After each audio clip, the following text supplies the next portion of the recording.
All right, let's dive right in and demystify the fundamental language of physics.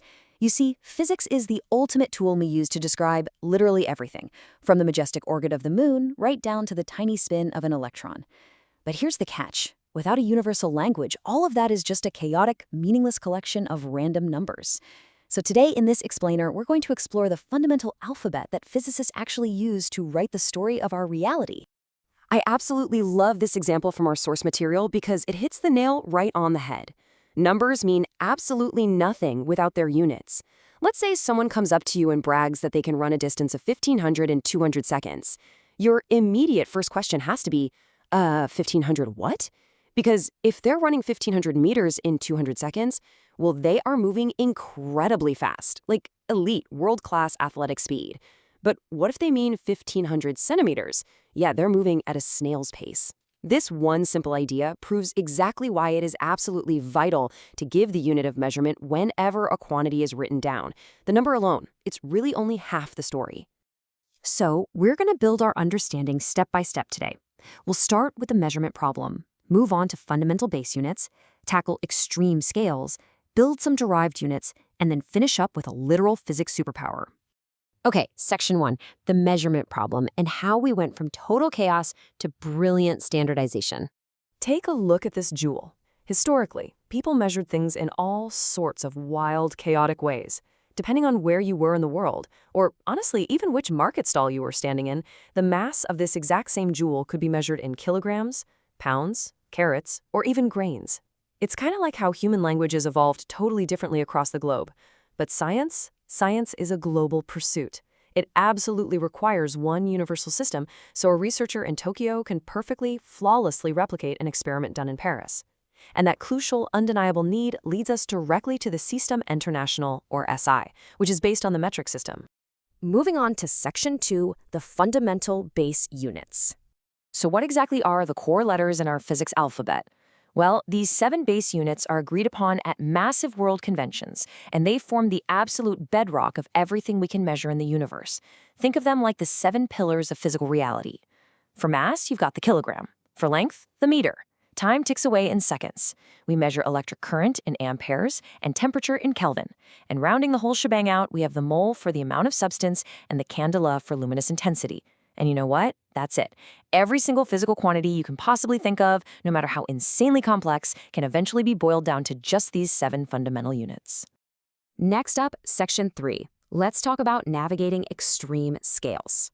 The universe isn't just one convenient size, right?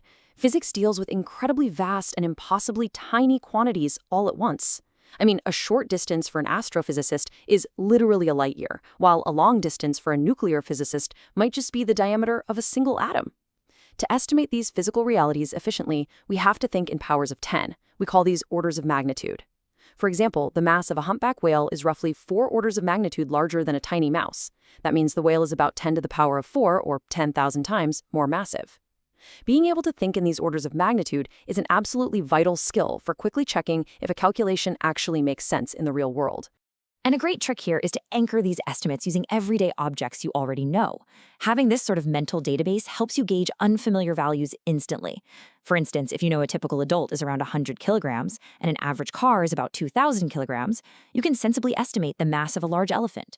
It's going to be somewhere in between, roughly around 6,000 kilograms. Building this mental database prevents you from making totally glaring errors when you're crunching numbers. Like if your math tells you a car traveling 400 kilometers is going to get there in 3 seconds, you immediately know, whoa, I've made a massive scale error here. Now just look at the sheer, mind-boggling scale of this number, 10 to the power of 61. That represents an unbelievable 61 orders of magnitude. To really put that into perspective for a second, that is the literal difference in mass between our entire sun and one single tiny electron.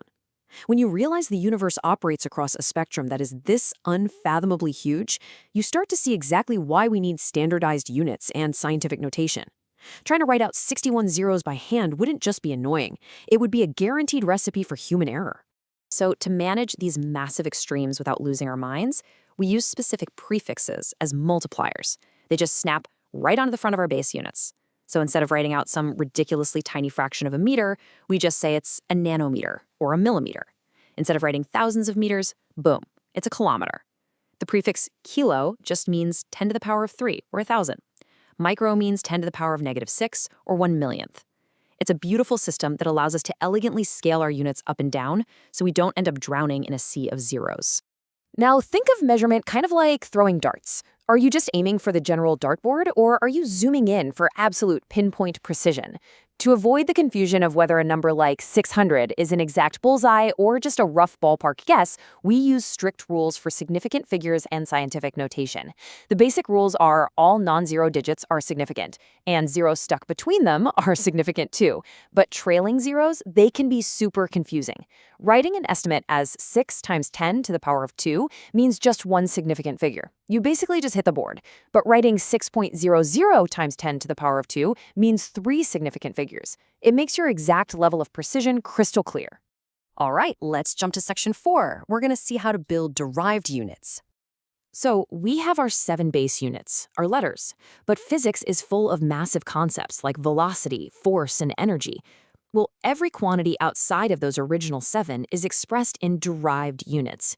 We literally just take our base units and multiply or divide them to create these new concepts. And notice I specifically said multiply or divide. You never add or subtract base units to make a derived one. Velocity is distance divided by time, so it's meters per second. Easy, right? But it goes way deeper. Force is measured in newtons, but a newton is actually just a shortcut word for kilograms times meters per second squared. Energy is the joule, which boils down to kilograms times meters squared per second squared. Everything is built entirely from those basic building blocks. And that brings us to section 5, the grand finale, the physics superpower. By understanding that all complex units break down into those simple base units, we unlock a superpower. We can actually test the validity of any equation. It's called a homogeneous equation. Think about it like this. You can't add 3 oranges and 4 mangoes and expect to get 7 oranges, right? That's just nonsense. In the exact same way, a physics equation is only physically possible if every single term being added or subtracted boils down to the exact same base units. If the units on the left side of the equal sign don't perfectly match the units on the right side, the equation is fundamentally broken. No way around it. Let's actually see this balancing act in practice. Take the classic work energy equation. Work done equals the gain in kinetic energy. Let's break down both sides independently. Work done is force times distance. As we just saw, force is kilograms meters per second squared. Multiply that by meters for distance, and you get kilograms meters squared per second squared. Okay, hold that in your head. Now the right side. Kinetic energy is 1/2 mass times speed squared. Mass is kilograms, speed squared is meters squared per second squared. And would you look at that? Both sides beautifully balance out on our scale. They both reduce to exactly the same base units. That means this equation is beautifully homogeneous. Checking for homogeneity proves the physical structure of your equation is totally sound. It's like inspecting the heavy stone blocks of an archway. But I've got to warn you, there is a trap here. Pure numbers, like fractions or pi, well, they don't have units. They're kind of like the invisible mortar holding those blocks together. So while homogeneity tells you the unit structure is mathematically balanced, it will absolutely not catch it if you accidentally forgot a pure number, like completely leaving out the 1/2 in our kinetic energy equation. So just keep an eye out for that. By grounding every wildly complex idea in those 7 foundational base units, we ensure that science remains a truly global, standardized endeavor. The universe operates on scales that literally break the human brain, from the incredibly massive to the unimaginably small. But our measurement system, it's robust enough to handle the whole thing. So I want to leave you with this thought to ponder today. Does standardizing our physical reality into such strict, rigid units limit our imagination? Or does it actually give us the ultimate precise tool we need to decipher the greatest secrets of the cosmos? Thanks so much for joining me on this explainer, and I'll catch you in the next one.